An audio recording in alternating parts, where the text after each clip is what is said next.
नमस्कार दोस्तों, मेरा नाम राजेंद्र चौधरी है और आप देख रहे हैं ब्राइट टू चांस। तो दोस्तों, जैसा कि बोर्ड के ऊपर लिखा हुआ है कि आज जो हम टॉपिक शुरू करने जा रहे हैं वो बेहद ही इंटरेस्टिंग है।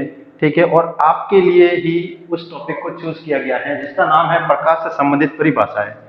बुक के अंदर बहुत सारी परिभाषाएं होती है, हम पढ़ते भी है उनको, वो कुछ हद तक सही भी है, लेकिन जब उनको याद करने की बारी आती है तो उसमें क्या हो जाते हैं, हम गड़बड़ा जाते हैं। मतलब वहां पर हम अपने लेवल को थोड़ा गिरा हुआ समझते हैं, क्योंकि वो अपने को समझ में नहीं आती है, बार बार उनको रटना पड़ता है तब जाके वो समझ में आती है। लेकिन इस लेक्चर के अंदर आपको ये चीज देखने को बिल्कुल भी नहीं मिलेगी, क्योंकि आज हम परिभाषा न केवल सीख रहे हैं बल्कि उसको बनाना भी सीख रहे हैं कि कैसे खुद से परिभाषा बनाए। और आपको पता है जब खुद से परिभाषा बनाई जाती है तो वो याद रहती ही है। ठीक है, तो यहाँ पर देखो, इस चीज को समझाने के लिए मैंने कुछ डायग्राम बनाए हुए हैं।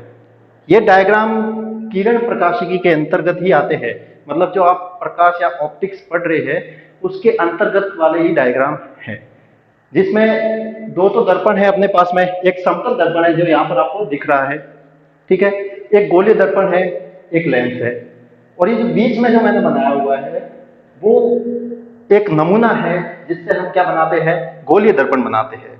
मतलब जो कांच का गोला होता है उसको काट करके हम क्या करते हैं, एक दर्पण बनाने की कोशिश करते हैं, चाहे वो उत्तल हो या फिर अवतल हो, ये तो आप जानते ही हैं।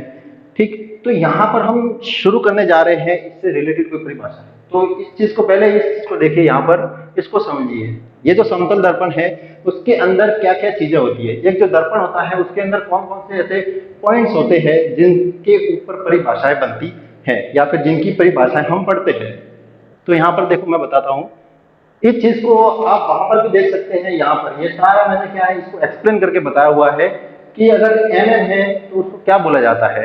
अभी तक जो हम पढ़ते आ रहे हैं तो कहीं पर भी अगर बुक में लिखा हुआ है ये इस प्रकार से लाइन खींची है, पीछे पॉलिश किया हुआ पार्ट जो दिख रहा है आपको, ठीक है, ये डैश लाइनें बताई हुई है, तो ये अभी तक हम क्या समझते हैं इसको कि ये सिर्फ एक दर्पण है। एम एन क्या है, अपने पास में एक दर्पण है। लेकिन मैं आपको यहाँ पर बता दूं, ये दर्पण ना, दर्पण तो है, उसके साथ साथ में ये परावर्तक पृष्ठ भी है, ये द्वारक भी कहलाता है अपना, और ये अपारदर्शी पृष्ठ भी कहलाता है। तो ये एक न होकर बहुत सारी परिभाषाएं इसी एक के अंदर छिपी हुई है।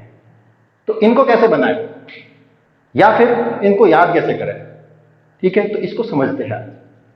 तो सबसे पहले हम किस चीज को लेंगे, यहाँ पर जो एम एन जो बताया हुआ है, यानी ये चीज है एम एन, दर्पण।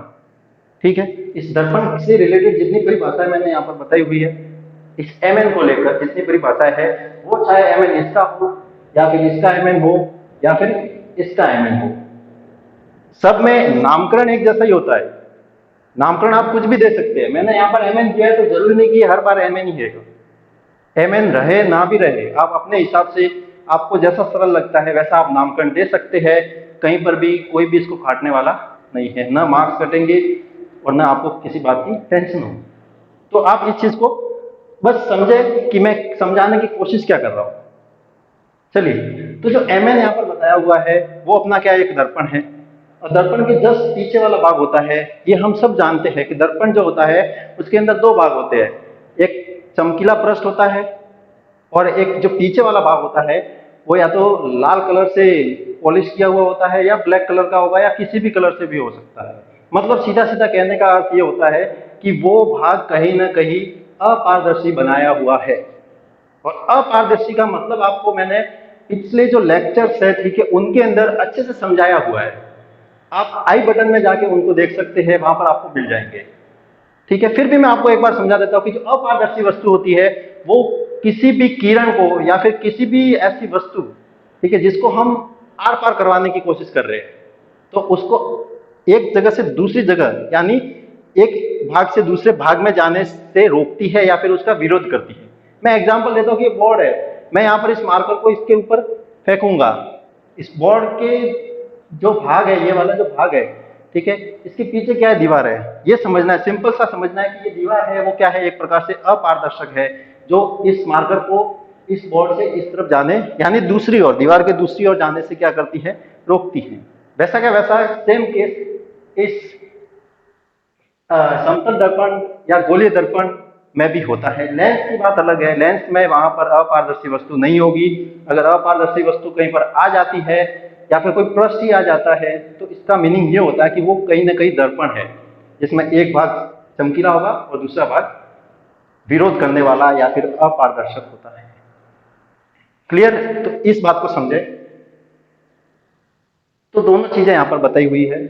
अब मैं यहां पर आपको बताऊंगा कि जो एमएम है उसको हम क्या बोलते हैं। अब दर्पण की अभी तक हमने परिभाषा शायद सुनी भी हो या फिर नहीं भी सुनी हो, या कभी देखी या नहीं भी देखी हो। तो यहाँ पर आप देख सकते हैं आज कि दर्पण या फिर आईना एक ऐसी प्रकाशिक युक्ति है, ठीक है, जो क्या करती है, प्रकाश के परावर्तन के सिद्धांत पर कार्य करती है। परावर्तन मतलब टकरा कर लौटना। तो ये बात आपको ध्यान में होनी चाहिए।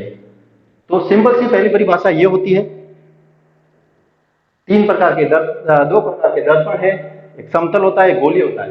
अब आपके दिमाग में यहाँ पर ये प्रश्न उठना चाहिए कि इन दोनों दर्पण के अंदर क्या डिफरेंस होता है। ठीक है, ये आपके अंदर आना बहुत ही जरूरी है। जब तक सवाल नहीं बनेगा तब तक आप इस चीज को समझ नहीं पाएंगे। तो समतल और जो गोलीय दर्पण है उनमें विविधता क्या होती है, डिफरेंसेस क्या होते हैं, ठीक है, तो इसको भी मैं आपको बताऊंगा। लेकिन अभी के लिए बस इतना समझ लो कि जो गोलीय दर्पण होते हैं उनके अंदर अपने पास में एक वक्रता केंद्र होता है। क्यों? क्योंकि ये गोलीय दर्पण है, यानी गोले से बना हुआ एक भाग होता है। तो जब गोला होगा तो उसका केंद्र भी होगा। समझ में आ रहा है ना? गोला होगा तो उसका केंद्र भी होगा। तो उसके अंदर एक वक्रता केंद्र भी होता है और उस वक्रता केंद्र का आधा यानी एक मुख्य फोकस भी होता है, जहां पर प्रकाश की जो किरणें होती है जब हम इसके ऊपर आपतित करवाते हैं यानी गिराते हैं इस पृष्ठ पर, तो वो टकरा के लौटती है और लौटने के समय जिस बिंदु पर कटती है उस बिंदु को क्या बोलते हैं? फोकस बोलते हैं। ये भी एक परिभाषा है जो आपको बाद में पता चल जाएगी। तो अभी के लिए इतना समझो कि इसके अंदर यानी इसके अंदर तो अपने को क्या मिलेंगे?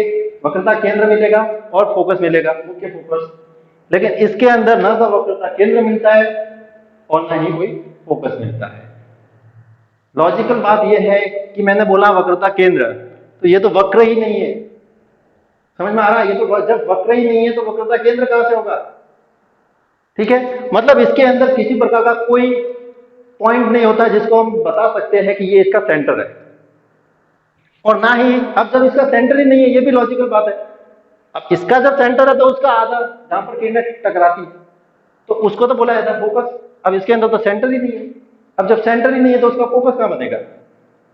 कोई प्रश्न उठता ही नहीं है। ठीक है, तो ये दोनों में डिफरेंस होता है। और भी बहुत कुछ है जो मैं अभी ने बता के मैं आपको आगे क्लियर करूंगा। आज हम सिर्फ इस टॉपिक को पढ़ रहे हैं, परिभाषाओं को देख रहे हैं, यानी इसको बना रहे हैं, कैसे बनाया जाता है।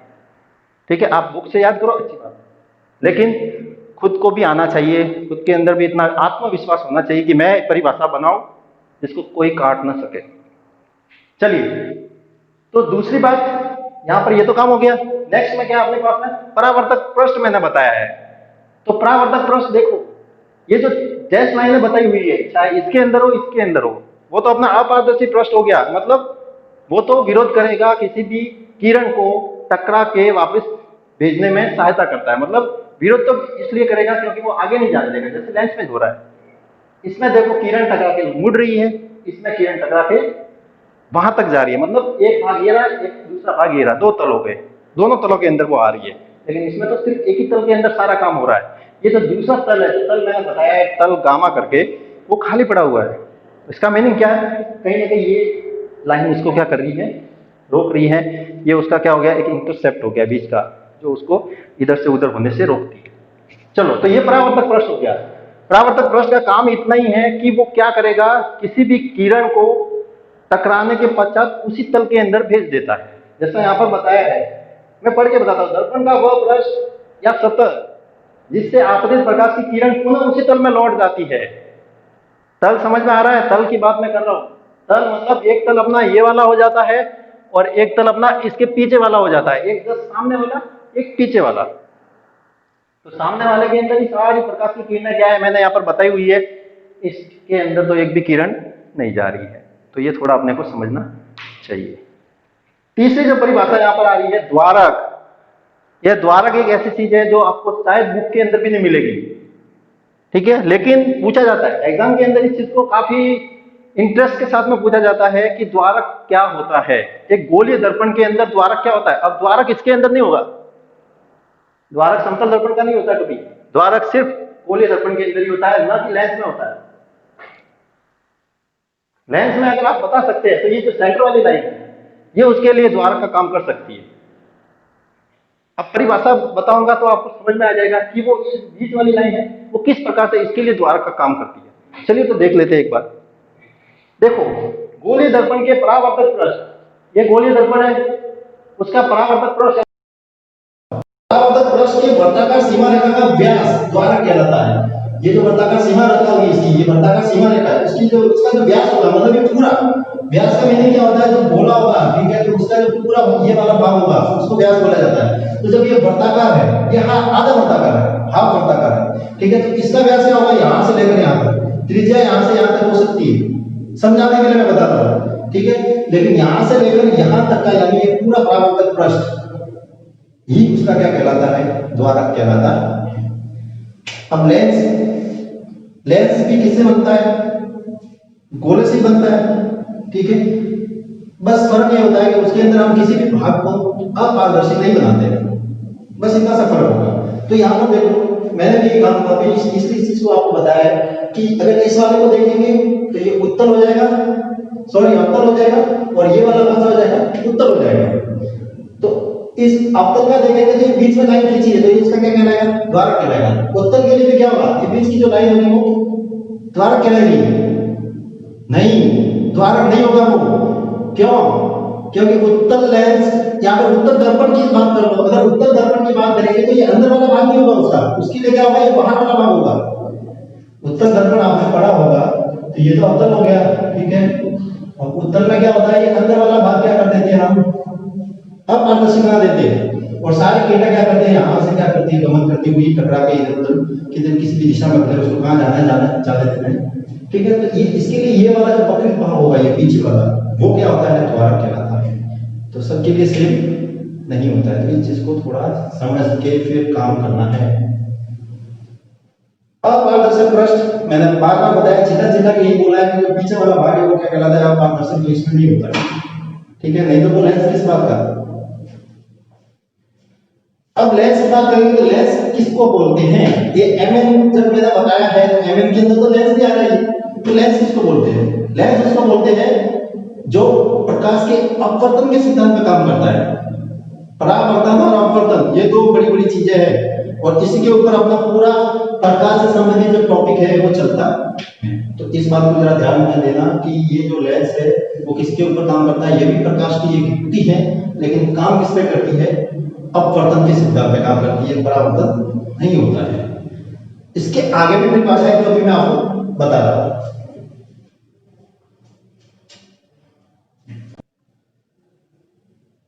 इस प्रकार और भी परिभाषा है जिसको हम अब लिखेंगे नहीं, हम क्या करेंगे उसको बना के बताते हैं, मतलब परिभाषा जो बुक के अंदर होती है वो किस प्रकार से दी जाती है उसका अपने को भी एक एक्सपीरियंस होना चाहिए, अनुभव तो होना चाहिए किसी भी चीज का।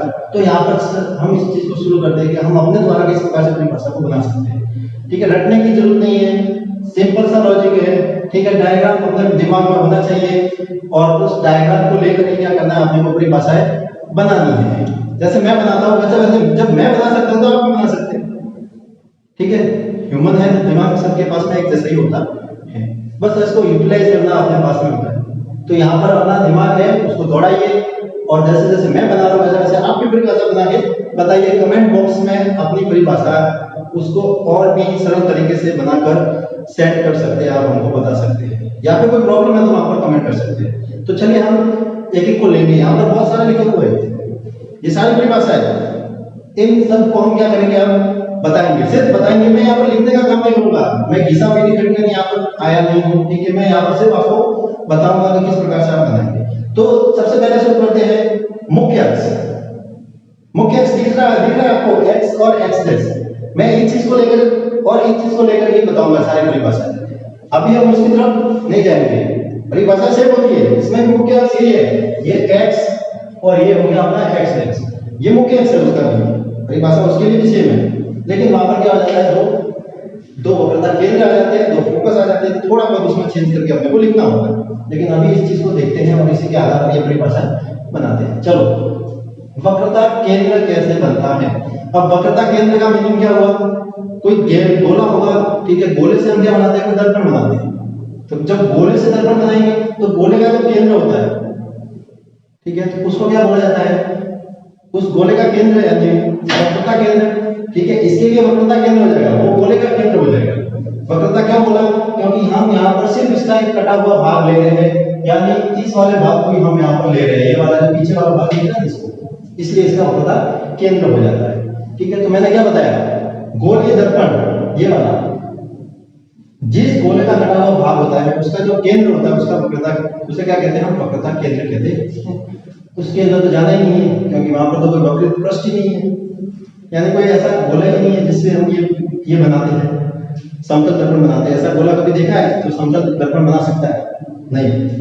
तो ठीक है, वक्रता केंद्र की परिभाषा आ गई। मुख्य अक्ष की मैं बात कर रहा था, तो मुख्य अक्ष की परिभाषा को देखो, मुख्य अक्ष जो जा रहा है कहां से गुजर रहा है, ये जो पॉइंट है वो क्या है, उसका वक्रता केंद्र, फोकस और ध्रुव।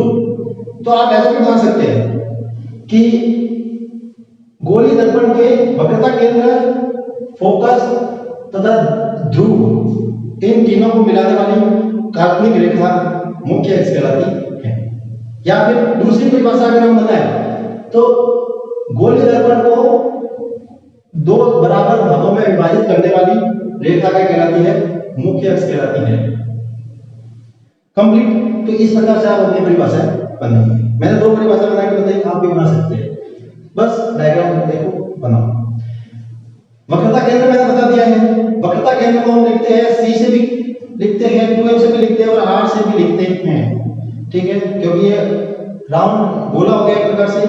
2F का मीनिंग क्या होता है, जो भी अपना फोकस है, ठीक है, जो भी अपना फोकस है उसका जस्ट डबल क्या कहलाता है, अपना वक्रता केंद्र कहलाता है। यही बात है, क्यों, क्योंकि इसके लिए क्या होता है, F बराबर R/2 होता है। फोकस जो होता है वो इस R का, मतलब ये जो R है उसका आधा होता है। अब हम इसको क्या करेंगे, गणितीय रूप में सॉल्व करेंगे तो R बराबर 12 हो जाता है। तो इसलिए हम यहाँ पर इसको 2F भी बता सकते हैं, लिखने में 2F भी लिख सकते हैं, ठीक। C centre of curvature English में इसको बोला जाता है, इसलिए यहाँ पर C भी लिखते हैं इसको। तो कोई प्रॉब्लम वाली बात नहीं होनी चाहिए। ये समझ में आ गया। नेक्स्ट अब चलते हैं मुख्य फोकस की तरफ। मुख्य फोकस कहाँ है, यहाँ पर ये फोकस है। मुख्य फोकस कब बनता है, जब दो प्रकाश की आपतित किरणें परावर्तन के पश्चात वास्तव में एक बिंदु पर एक दूसरे को काटती हैं। प्रकाश की किरणें वास्तव में एक बिंदु पर एक दूसरे को काटती है। जैसे मैंने बताया, ये कोई मैंने वापस नहीं इसको बता रहा हूँ, ये अपारदर्शी पृष्ठ हो गया, ठीक है, ये प्रकाश की किरण टकराई और टकराने के बाद इस पॉइंट से चली गई, ये प्रकाश की किरण टकराई और टकराने के बाद इस पॉइंट से चली गई। तो ये जो वास्तव में एक दूसरे को काट रही है, यहाँ पर इस पॉइंट को क्या बोलते हैं, फोकस बोलते हैं। फोकस बोलो, मुख्य फोकस बोलो, फोकस बिंदु बोलो, कुछ भी बोल सकते हैं आप, ठीक है। तो इसमें भ्रम में पढ़ने की बात नहीं है कि वहां परीक्षा में ये आया, हम यहाँ पर ये बता रहे हैं, कोई दिक्कत नहीं है। फिर अब फोकस है तो ध्रुव से फोकस तक की दूरी भी होगी, यानी ये ध्रुव से कितना दूर है तो उसको क्या बोला जाएगा, फोकस दूरी बोला जाएगा। कंप्लीट, कोई दिक्कत नहीं।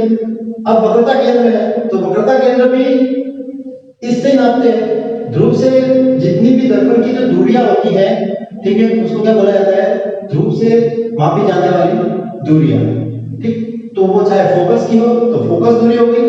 अब ध्रुव को लेकर सीधा हम वक्रता केंद्र की तरफ जाएंगे तो वो क्या कहलाता है, वक्रता त्रिज्या कहलाती है, ना कि वक्रता दूरी होगी, ठीक है। वो वक्रता दूरी नहीं होगी, जैसे मैंने फोकस दूरी बताया, तो आप उसको ये मत बोल देना कि वो वक्रता दूरी होगी, नहीं, वो वक्रता त्रिज्या होती है। क्यों, क्योंकि गोले का भाग होता है, तो गोले के लिए इस पॉइंट से इस पॉइंट तक की जो दूरी होगी उसको क्या बोला जाता है, उसकी त्रिज्या बोला जाता है। वृत्त की त्रिज्या समझते हैं, सेम बात यहां पर भी हो रही है।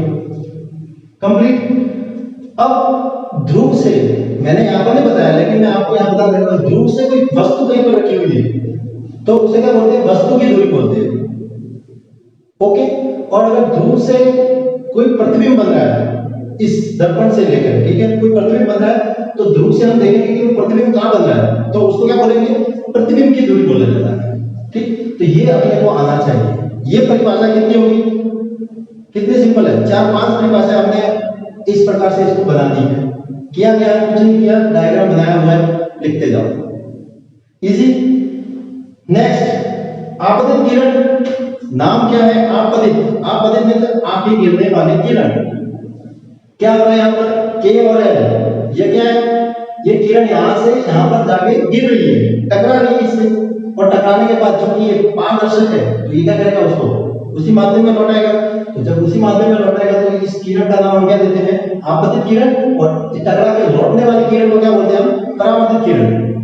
इसकी जब परिभाषा बन गई है तो बस थोड़ा सा चेंज करके इसकी परिभाषा बनानी है। आपतित की जगह क्या करना, आपने को परावर्तित करना, ठीक। तल दोनों के लिए एक है, तल मतलब इस तरफ नहीं जानी है, ये दर्पण के पीछे वाला भाग पूरा पूरा क्या खाली है, यहाँ पर कुछ नहीं है, ये तल है, इसके अंदर ही सारा काम हो रहा है।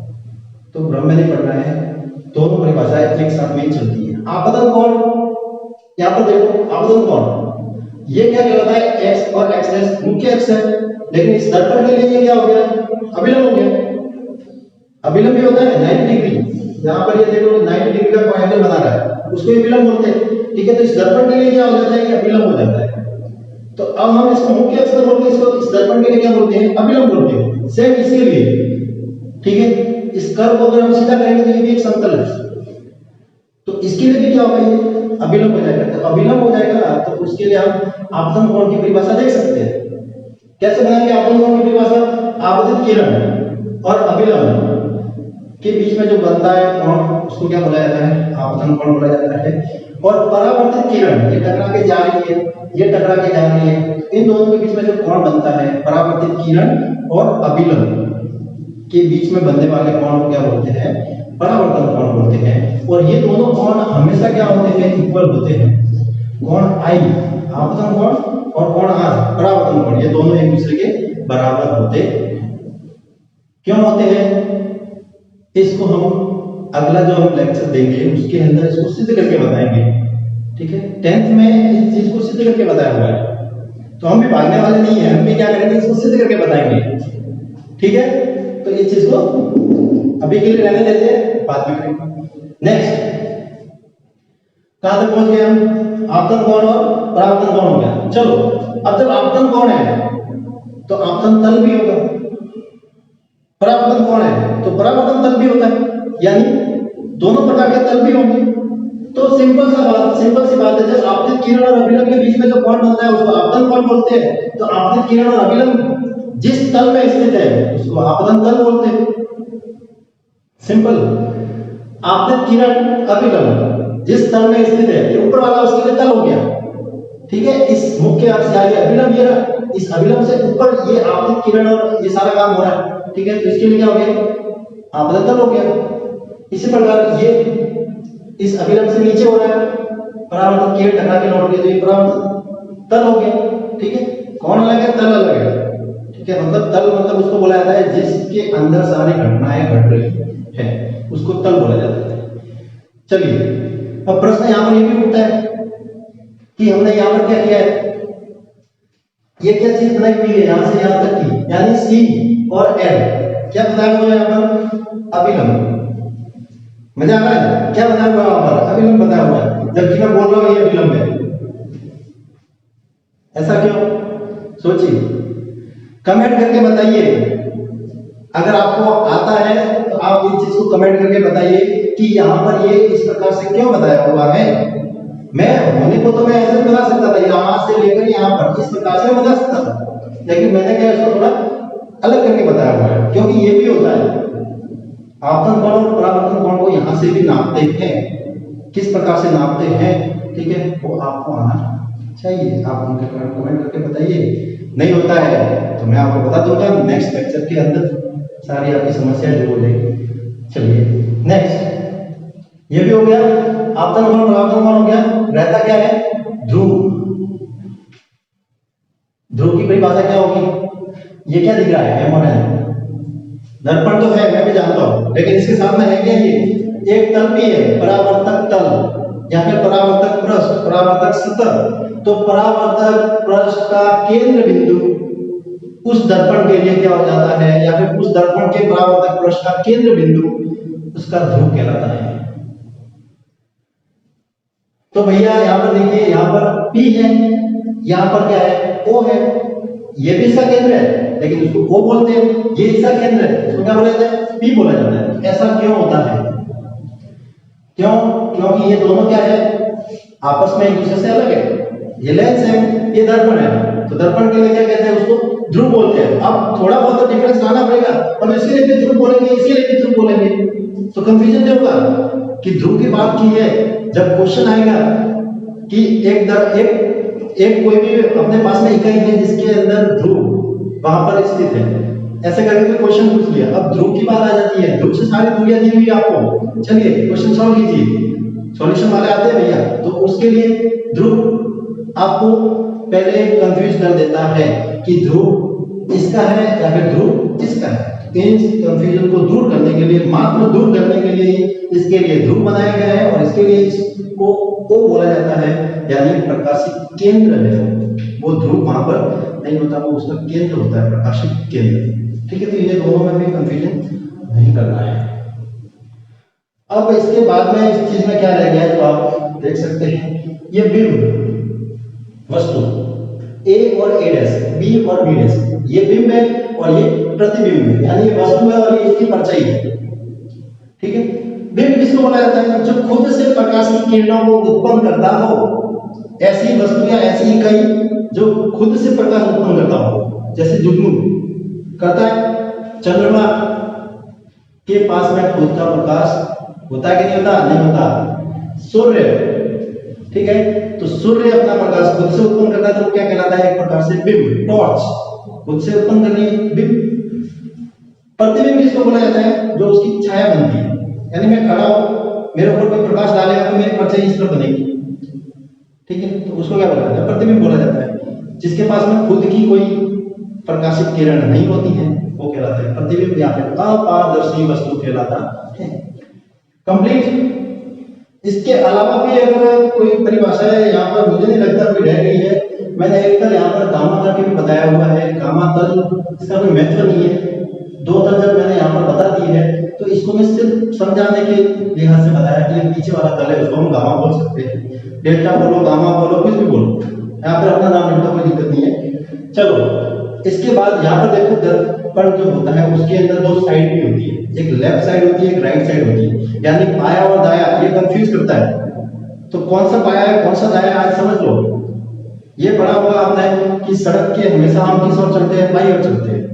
अब बाया किस तरफ होता है, जो अपना जेब होता है, अपना तो जेब नहीं है, ठीक है, लेकिन जेब जो जिस तरफ घूमना होता है वो क्या कहलाता है, बाया भाग कहलाता है, यानी लेफ्ट साइड, लेफ्ट हैंड बाया भाग और राइट हैंड दाया भाग, left side and right side.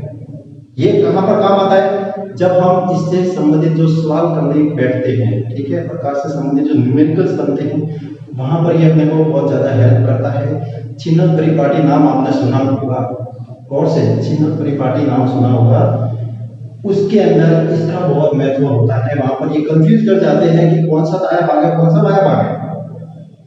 या फिर पीरियोडिक टेबल पढ़ी होगी आपने, मेंडेलिव की आवर्त सारणी, उसमें भी दाया बाया कौन सा है, मुंह लटका के बैठ जाते हैं, लेकिन अपने को क्या करना है, अब ध्यान रखना है, ये वाला बाया और ये वाला दाया। ठीक है, जय हिंद इससे बोलते हैं। चलो, आभासी प्रतिबिंब ऊपर बनता है जो भी प्रतिबिंब, ठीक है, चाहे वो इस तरफ हो, इस तरफ तो बनेगा ही नहीं, या फिर इस तरफ पीछे बनता है, ठीक है, तो उसको क्या बोला जाता है, आभासी प्रतिबिंब। और वास्तविक प्रतिबिंब जो इस मुख्य अक्ष के नीचे बनता है, ठीक है, वो वास्तविक प्रतिबिंब कहलाता है। इन दोनों के अंदर जो डिफरेंस होता है कि दोनों क्या होते हैं, एक दूसरे से किस प्रकार से अलग है, उन दोनों को मैंने पहले वाले लेक्चर्स के अंदर बताया हुआ है। तो आई बटन क्लिक करना ना भूले, वहां पर जाके देखें और उस चीज को वहां से कैचअप कर ले। जितना जल्दी हो आपके लिए बेनिफिट रहेगा, तो इस चीज को वहां से देखें।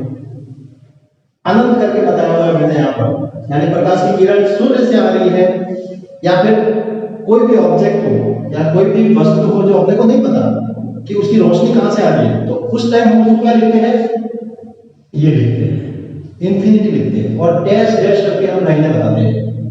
ठीक है, इसी प्रकार इसके लिए अब कहां जा रही है वो अपने को पता नहीं है, तो उसके लिए हम क्या करते हैं, ये लिखते हैं। कंप्लीट। इसी प्रकार से यहाँ पर जो एरो होते हैं इनको भी बताना बहुत जरूरी हो जाता है। इसका मीनिंग क्या होता है कि आप पतित है, गिर रही है इसके ऊपर और ये लौट रही है टकरा के, तो ये एरो जब तक हम इस डायग्राम के अंदर नहीं बनाते तो अपना उसका अस्तित्व नहीं रह जाता, नंबर कट जाते हैं इसके अंदर। ठीक है, तो गारंटेड है कि आप इस चीज को भूलेंगे नहीं और फिर भी कोई प्रॉब्लम हो तो आप हमको बता सकते हैं। ठीक है, तो अभी के लिए सिर्फ इतना ही। आप ब्राइट टू चांस को एक नियति के तौर पर, ठीक है, डेली रूटीन के हिसाब से आप इस पर आते जाइए, आपको नए नए वीडियो लेक्चर मिलेंगे। आपकी जो समस्या है उस टॉपिक को आप लेके आइए, उसके ऊपर वीडियो आपको जरूर बना के दूंगा। मैं दूंगा, मुझे पर्सनली गणित नहीं आती है, ठीक है, मैथ्स नहीं आती है, इसका मतलब ये मैथ्स का टॉपिक लाके आप मुझे चिपकाओगे वो नहीं होगा। ठीक है, उसके लिए अपने पास में फैकल्टीज हैं तो वो आपको बता देंगे। तो इसके लिए आपको एक बार ब्राइट चांस पर आना पड़ेगा, फैलाना पड़ेगा इसको, जितना हो सके उतना शेयर करो, ये आपके भले के लिए है। इसमें हमारा कोई ध्येय नहीं है कि हम इससे सिर्फ पैसा कमाना चाह रहे हैं। ठीक है, तो इस बात को आप अपने माइंड से निकाल दें, इसका हमारा कोई तात्पर्य नहीं है। हम सिर्फ क्या कर रहे हैं, जो वास्तविकता है जो स्कूलों में नहीं बताई जाती उसको हम यहाँ पर बता रहे हैं। स्कूल में गवर्नमेंट में क्या होता है, बड़े बड़े पेट लेके आ जाते हैं और क्या करते हैं, बैठ जाते हैं सामने आके और मुंह में उल्टा डाल के बता देते हैं चलो हो जाएगा काम।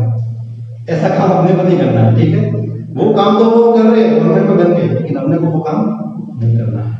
इसीलिए आपके भविष्य के लिए काम किया जा रहा है। तो प्लीज इतना ही मानना है कि ब्राइट क्लास को सब्सक्राइब कीजिए और ज्यादा से ज्यादा लोगों को बताइए। इतनी आप मेरी हेल्प कर दो, बाकी हेल्प मैं आपकी कर दूंगा। या आपका मेरा और आपका आपस में क्या है, वादा हो जाएगा एक दूसरे से। अगर आप मेरी हेल्प करोगे तो बदले में आपको 100% मिलेगा और मैं आपकी हेल्प करूंगा। ठीक है, चाहे वो कैसे भी करूं, वे मेरे ऊपर है, मेरी मेहनत है कैसे करता हूं। ठीक, तो आप शेयर करें, सब्सक्राइब करें और लाइक करें। धन्यवाद। जय हिंद, जय भारत।